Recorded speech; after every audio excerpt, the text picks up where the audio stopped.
La fille du soleil et de la lune.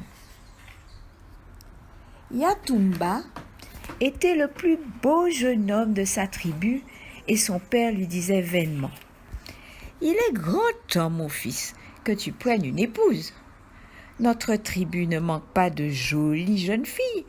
Choisis celle qui te plaît. » Un jour, fatigué d'entendre toujours cette rengaine, il répliqua en colère : « Je ne veux pas épouser une femme de la terre. Si je dois me marier, je n'épouserai que la fille du soleil et de la lune. » Mais qui ira chercher au ciel demander la main de cette jeune fille ? Je ne sais pas, mais c'est la seule dont je veuille faire ma femme. Ses parents pensèrent que leur fils était devenu fou, et dès lors, ils ne lui parlèrent plus de mariage. Mais cette idée restait gravée dans la tête de Kyatumba. Un jour, il écrivit une lettre au soleil pour lui demander sa fille en mariage et il la porta au cerf. Celui-là secoua la tête. « Je ne peux pas aller au ciel. » Kyatumba se mit à la recherche de l'antilope. Celle-ci, hochant la tête, lui dit : « Comment veux-tu que j'arrive jusqu'au ciel ?» Le jeune homme s'en alla alors trouver le faucon. L'oiseau lui répondit : « Je ne peux arriver jusque-là. » Enfin, il eut recours au vautour, mais sans plus de succès.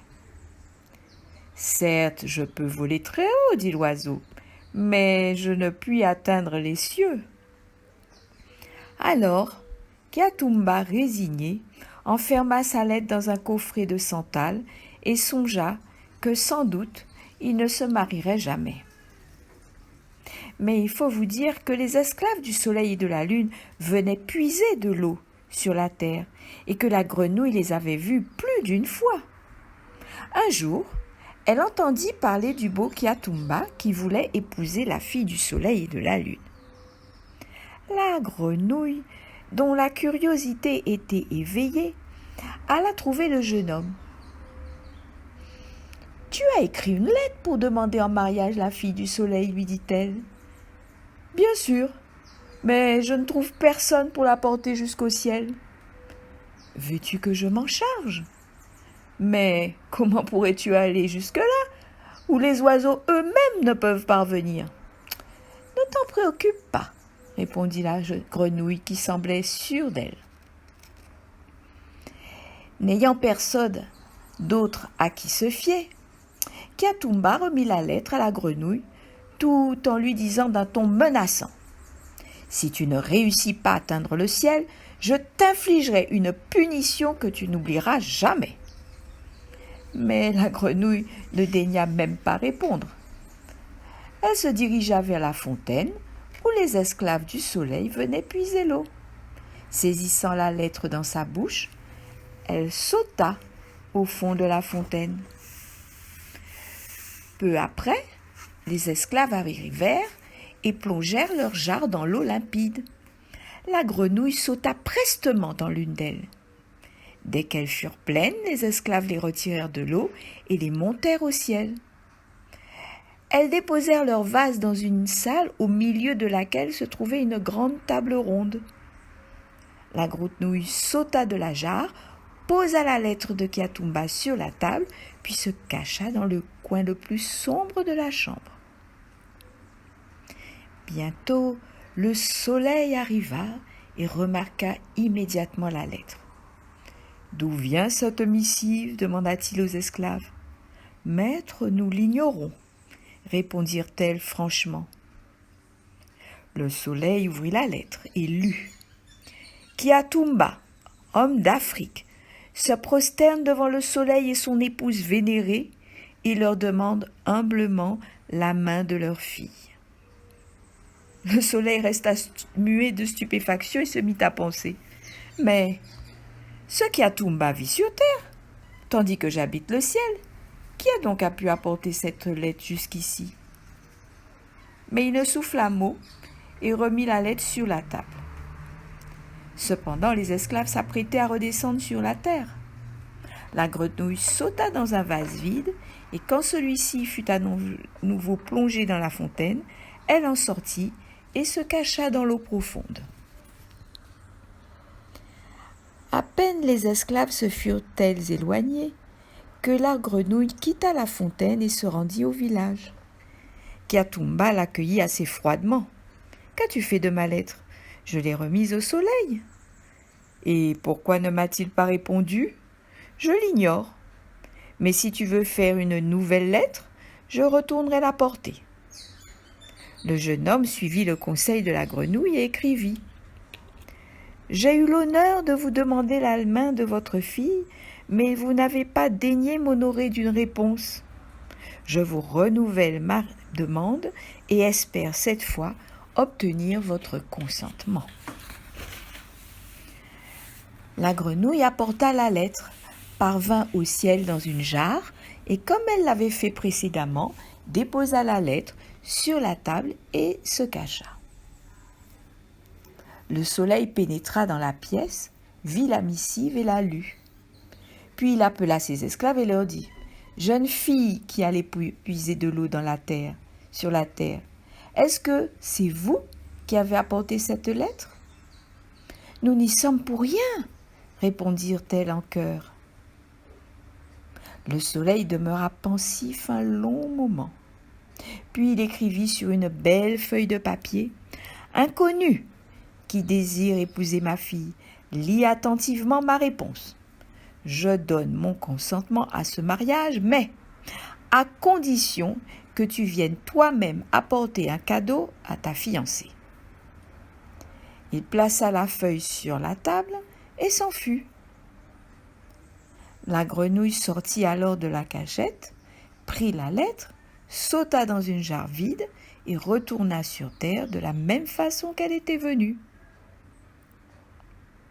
Vous pouvez imaginer la joie du jeune Kiatumba lorsqu'il lut la réponse. « Pardonne-moi, dit-il à la grenouille, d'avoir pu douter de ta parole. Je te dois une reconnaissance infinie pour les précieux services que tu m'as rendus. Voudrais-tu m'obliger une fois encore et apporter un cadeau à ma fiancée ?» Il mit dans une bourse de velours 40 écus et écrivit une nouvelle lettre. « Noble soleil, je vous envoie mon cadeau de fiançailles. Quant à moi, je reste sur terre pour préparer un cadeau de noces digne de ma nouvelle épouse. » La grenouille, usant de son stratagème habituel, emporta la bourse destinée à la fille du soleil. 6 jours plus tard, elle emportait encore un sac d'écus que Kiatumba adressait à son beau-père en cadeau de mariage. Il ne restait plus qu'à fixer le jour des noces. Mais le jeune homme hésitait toujours, tant il était préoccupé par cette grave question. Comment irait-il au ciel ? 12 jours passèrent.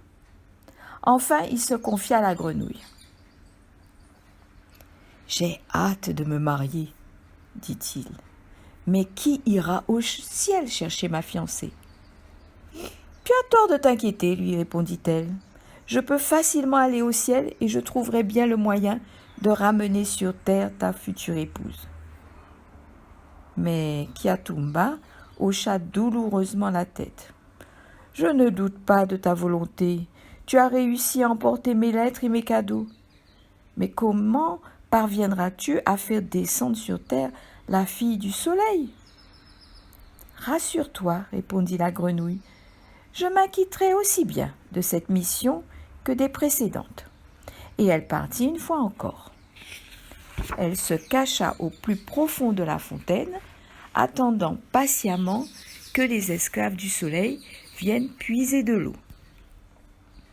Puis elle sauta dans une jarre, parvint au ciel et se réfugia dans l'angle de la pièce où elle avait coutume de se dissimuler. Lorsque le soleil alla se coucher et que l'ombre s'étendit dans le ciel, la grenouille sortit de sa cachette et partit à la découverte de la chambre dans laquelle dormait la belle fiancée de Kiatumba. Elle s'approcha de sa couche et tout doucement posa sur les yeux de la jeune fille endormie 2 petites feuilles vertes qui avaient un étrange pouvoir. Invisibles à tous, elles obligeaient à garder les paupières fermées. Le lendemain matin, à son réveil, la jeune fille poussa des cris qui attirèrent sa mère. « Qu'as-tu, mon enfant ?» lui demanda la lune. « Maman, je ne vois plus clair, je ne puis ouvrir les yeux. »« C'est étrange, » dit le soleil. « Qu'a-t-il pu arriver à notre fille ? Hier encore, elle était en parfaite santé. »« Mais il faut faire quelque chose, » gémit la mère. Le soleil manda aussitôt 2 esclaves et les envoya consulter un vieux sorcier. Celui-ci, après avoir écouté silencieusement le récit des esclaves, déclara : « Ma vieille expérience m'autorise à dire que la fille de notre puissant souverain a été choisie comme épouse par un homme de la terre. Il lui a envoyé un maléfice qui signifie : si vous ne faites pas descendre ma fiancée sur la terre, elle perdra la vue et ne tardera pas à mourir. Dites à notre honoré souverain d'envoyer au plus vite sa fille sur la terre. Ainsi seulement, elle pourra échapper à la mort. » Les esclaves s'en revinrent en tout hâte au pays du palais du soleil et lui rapportèrent les paroles du sorcier. La grenouille, cachée dans son coin, entendit leurs propos. Le lendemain, de bonne heure, elle sauta dans une jarre et retourna sur terre. À peine sortie de la fontaine, elle courut chez Kiatumba. « Réjouis-toi, lui dit-elle, ta fiancée arrive aujourd'hui. » Mais le jeune homme, tout triste, crut qu'il s'agissait d'une mauvaise plaisanterie. « Comment peux-tu avoir la cruauté de me faire souffrir inutilement ?» lui dit-il. « Pourquoi ne pas me croire ?» répondit la grenouille. « T'ai-je menti jusqu'à ce jour ? Hier, j'ai entendu le soleil ordonner à l'araignée de tisser un fil très solide et très long pour que ta fiancée puisse descendre sur la terre. » Sur ces paroles, la grenouille s'en retourna à la fontaine où elle se cacha sous une feuille de nénuphar. Comme le soir tombait, le fil tissé par l'araignée arriva jusqu'à la fontaine. La fille du soleil descendit alors, accompagnée de ses esclaves. Alors, la grenouille sortit de l'eau. Adroitement, elle enleva les petites feuilles vertes qui recouvraient les yeux de la belle jeune fille et lui dit : « Ne crains rien, je t'accompagnerai moi-même jusqu'à la demeure de ton fiancé. » Lorsque la grenouille frappa à la porte de Kiatumba et que celui-ci l'ouvrit, il ne put en croire ses yeux. « J'ai tenu ma promesse, dit la grenouille, je t'amène ton épouse. » Et c'est ainsi que Kiatumba épousa la fille du soleil et de la lune et qu'ils vécurent ensemble de longues et heureuses années.